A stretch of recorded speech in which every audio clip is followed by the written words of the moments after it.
नमस्कार दोस्तों, अगर आप स्टेट म्यूचुअल फंड पोर्टफोलियोज़ पे पहुंचना चाहते हैं तो 1 मिनट 30 सेकंड पे आप पहुंच जाइए। ऑलमोस्ट वहाँ पे वीडियो शुरू हो जाएगा। लेकिन अगर आज मैं जो बात बोलने वाला हूँ वो आप थोड़ा सा ध्यान से सुनोगे तो आपको हमारे चैनल का, हमारा बिजनेस मॉडल और शायद हमारे बारे में थोड़ा सा जानने को मिलेगा। स्पेशली जो लोग हमारी वीडियोज़ ज़्यादा देखते हैं, मैं उन्हें रिक्वेस्ट करूँगा प्लीज़ आप स्किप मत कीजिएगा, आपको काफ़ी कुछ जानने को मिलेगा।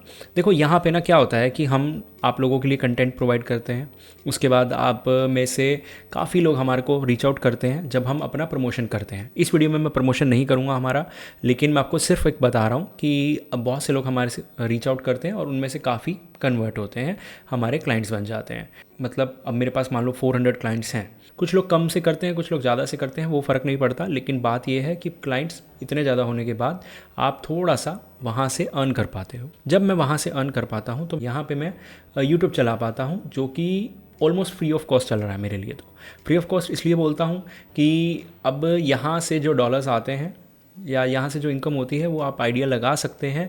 जिन लोगों को नॉलेज है उनको पता लग जाएगा कि $100 मैक्स होते हैं जो आपके इंडिया में बन सकते हैं इतने व्यूज़ के ऊपर। तो अब यहाँ पे हमारे लिए सस्टेन रहने के लिए वो चीज़ें करना बहुत ज़रूरी है, प्रमोशन। इसलिए हम हर वीडियो में प्रमोशन करते हैं, लेकिन कुछ लोग इससे परेशान हो जाते हैं। देखो, अगर मैं वीडियो में आपको 10 मिनट का कंटेंट दे रहा हूँ और 1 मिनट उन लोगों के लिए रिक्वेस्ट डाल रहा हूँ या प्रमोशन डाल रहा हूँ कि भाई जो लोग खुद पोर्टफोलियो नहीं मैनेज करना चाहते, तो होपफुली आप लोग समझेंगे। मुझे पता है उस वजह से शायद आपको रिपीटेटिव लगता हो कि हर वीडियो में वही बात हो रही है या एक वीडियो का फ्लो सा टूटता हो, मुझे समझ आता है, लेकिन हमारे लिए करना मजबूरी है। तो इस चीज़ को समझिए और सपोर्ट कीजिए। होपफुली आप लोग समझेंगे। और अब चलते हैं वीडियो के अंदर। और यहाँ पे एक चीज़ जो बहुत ही प्रॉब्लमेटिक है वो ये है कि इनको लगता है कि ये मॉडरेट इन्वेस्टर हैं। और इसी तरह से हम आज इस वीडियोस के अंदर इन वीडियो के अंदर एक नया कंसेप्ट लेके आए हैं, जहाँ पे हम एक थंबनेल उठा के बात करेंगे कि इस तरह के थंबनेल बनाए जाते हैं जो आपके पोर्टफोलियो को ख़राब करने के लिए बहुत है। ठीक है, उसके बाद हम यहाँ बात करेंगे एक परफेक्ट पोर्टफोलियो की कैसा दिखेगा, और एक छोटा पोर्टफोलियो और एक छोटा लेकिन फैला हुआ पोर्टफोलियो। तो इन सब चीज़ों के बारे में बात करेंगे। और थंबनेल वाली चीज़ तो बहुत ज़रूरी है, बेशक आप कैसा भी पोर्टफोलियो चला रहे हों। यहाँ पे देखो, इन्होंने बोला कि मैं SBI कॉन्ट्रा में कर रहा हूँ, पराग पारिक में कर रहा हूँ, मोतीलाल में, कोटक मिड का, निप्पॉन स्मॉल, और इन्होंने फाइनेंस का इंडेक्स ले लिया और मोतीलाल डिफेंस का इंडेक्स ले लिया। ठीक है, अब इनको लगता है कि मैं मॉडरेट इन्वेस्टर हूँ। मॉडरेट इन्वेस्टर आप कैसे बन सकते हैं, मुझे ये बताओ ना। पहला रूल ये है कि आपका पूरा पैसा इक्विटी में नहीं होना चाहिए। अगर आपका यहाँ पे पूरी SIP हर मंथ इक्विटी में जा रहे हैं तो पहली बात तो आप मॉडरेट वहाँ ही नहीं रहे।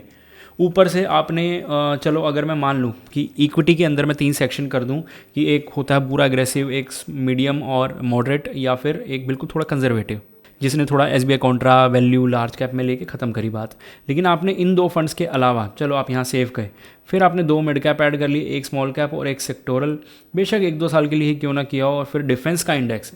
तो ये किसी भी एंगल से, कहीं से भी अगर मैं बात करूं, इक्विटी के अंदर भी ये हाईएस्ट नंबर, मतलब एग्रेसिव है।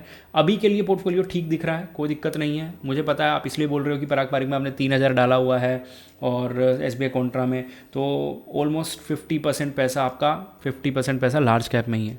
तो फिर भी नंबर ऑफ फंड्स बहुत ज़्यादा हैं, ठीक है, और रिस्क है पोर्टफोलियो में। लेकिन हाँ, आप मॉडरेट नहीं बोला जा सकता।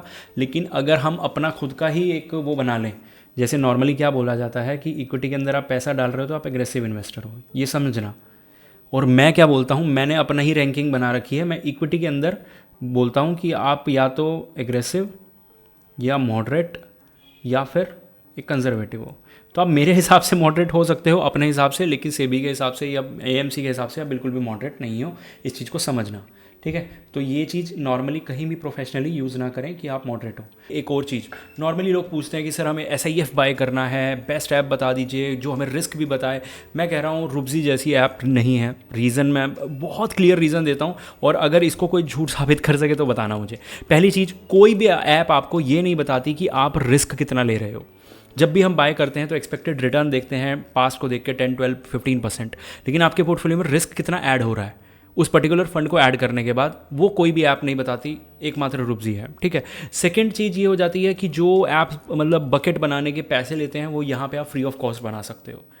तीसरी चीज़, अगर आप इसको डाउनलोड करते हैं, नीचे लिंक दिया हुआ है, और साइन अप करते हैं और इसमें आप इन्वेस्टमेंट करते हैं, तो आप हमसे 1-on-1 कनेक्ट कर सकते हैं। उसके बाद अगर मैं बात करूं, ये मैंने एक वीडियो देखी यूट्यूब पे, देख कि यहाँ पे मार्केट क्रैश की शुरुआत हो चुकी है, ठीक है। फिर इसमें पता क्या क्या बताया गया कि इसने प्रेडिक्ट किया है और वो टैरिफ वाली टॉक बिल्कुल लास्ट में है। तो ये सब, अब एक चीज़ मैं आपको बता देता हूँ कि अगर टैरिफ वाली जो मीटिंग है वो अच्छी जाती है तो मार्केट वहाँ से बूम कर जाएगा। पता नहीं अच्छी जाएगी नहीं जाएगी, लेकिन आपको दोनों साइड फ़ायदा ही है। मार्केट में आप एसआईपी कर रहे हो तो भूल जाओ मार्केट ऊपर जा रहा है नीचे जा रहा है। प्रिडिक्ट करने की बात है, मैं आपको 2000 जब से मैं मतलब इंडस्ट्री में थोड़ा सा घुसा 2016 में, तो हमने 2016 के अंदर जब हम इसमें थोड़ा सा ज़्यादा नॉलेज गेन करनी शुरू करी चीज़ों ने, तब एक किसी ने प्रेडिक्ट किया कि मार्केट क्रैश करेगा 2016 में। अब हम नए नए थे, थोड़ा डर गए, तो हमने अपने क्लाइंट्स के पोर्टफोलियो उसी हिसाब से मैनेज करना शुरू किया कि मार्केट गिरेगा गिरेगा, और 2000 मार्केट 18 में गिरा। और 2016 में हमने कुछ थोड़ी सी गलतियाँ ये कर दी कि हमने 20% थोड़ा सेफ चल दी है, बस छोटी गलती करी, क्योंकि इतना भी मैंने 100% विश्वास नहीं किया था। फिर किया किसी ने 2017 में प्रेडिक्ट, फिर किसी ने किया 2018 में, इसी तरह से ये चलता रहा 19, 20, 21, 22, 23, 24, 25। यहाँ से कोई प्रेडिक्ट कर रहा था कि अब मार्केट बहुत महंगा हो गया है, मार्केट यहाँ आके गिरा। इन 3 सालों में मार्केट नहीं गिरा। देखो हर कोई भी बंदा है ना, वो बैठ के प्रेडिक्ट कर रहा है 3 साल से, ठीक है, और कोई भी प्रेडिक्ट कर रहा है, कोई सुन नहीं रहा, लेकिन कहीं उसकी प्रेडिक्शन ठीक हो गई ना, फिर सब सुनने लग जाते हैं। तो ये फेमस होने की टेक्निक होती है। तो अब जिन लोगों को थोड़ा सा मार्केट का पोर्टफोलियो मैनेज जब करेंगे ना, या फिर थोड़ा सा मार्केट के अंदर एक्चुअल में चीज़ें जाके देखेंगे, तो पता लगेगा किताबी बातें और या जो न्यूज़ वाली बातें या ब्लॉग वाली बातें बहुत अलग होती हैं, ग्राउंड रियलिटी बहुत अलग होती है। और गिरे ना गिरे, आप अगर एसआईपी इन्वेस्टर हैं तो आपको फ़र्क नहीं पड़ना चाहिए, ठीक है। यहाँ पे मैं परफेक्ट पोर्टफोलियो क्यों बोल रहा था इसको, क्योंकि देखो इन्होंने पराग पारिक में 2 मिड कैप लेके 2 स्मॉल कैप लिया, पराग पारिक में पैसा ज़्यादा डाल दिया। अब यहाँ पे इन्होंने बिल्कुल डायरेक्ट पराग पारिक मतलब डायरेक्ट लार्ज कैप नहीं लिया, लेकिन पराग ले लिया, जिससे हम उनको लार्ज का एक्सपोजर मिल गया। 2 स्मॉल कैप ले लिए, एक थोड़ा सा ठीक ठाक चलता है, एक बहुत एग्रेसिव चलता है, सेम इन्होंने मिड कैप में कर दिया। तो ये एक one of the perfect portfolio हो सकता है फिलहाल के लिए। बस इनको क्वालिटी चेक करते रहना है आने वाले सालों में, कि अगर निप्पॉन नहीं चल रहा 2 सालों से, या मोतीलाल नहीं चल रहा 2 सालों से, या 1-1.5 साल से, तो थोड़ा टाइम देना और फिर उसको आप चेंज। ये 2027 तक का परफेक्ट हो सकता है या 26 तक का, उसके बाद शायद एक आधा फंड चेंज करने की ज़रूरत पड़े। अब यहाँ पे भी इन्होंने एक चीज़ अच्छी करी कि अगर आपने आपको सेव करना है तो एक पराग में डाला, एक मोतीलाल ओसवाल, 2-2 हज़ार रुपये डाले, बात ख़त्म, क्यों टेंशन लेनी है ना। लेकिन इधर देखो, ऊपर 4,000 डाला, ये 5 डाल रहे हैं, 1,000 रुपये का ही फ़र्क है, लेकिन इनके नंबर ऑफ़ फंड्स देखो। पहली बात तो वही 3 स्मॉल कैप की थ्योरी, हर बार वीडियो बना के थक जाता हूँ, और ये वाली मतलब सच्ची में बोल रहा हूँ, ये तो एक अलग ही प्रजाति है 3 स्मॉल कैप वाली। और आपको एक चीज़ और बता दूं, जो लोग सिर्फ और सिर्फ जिनको एक चीज़ दिखती है ना, रिटर्न, आंख बंद करके रिटर्न, कहीं भी गड्ढे में गिर जाएंगे रिटर्न, मतलब जो एक होता है कि आप आंख खुली रख के कहीं टहल रहे हो या एक्सप्लोर कर रहे हो कि ये चीज़ कैसे काम कर सकती है, वो चीज़ वहाँ आप गलतियाँ करो, समझ आती है। लेकिन ये लोग ऐसे हैं, ये प्रजाति समझने को राजी ही नहीं है।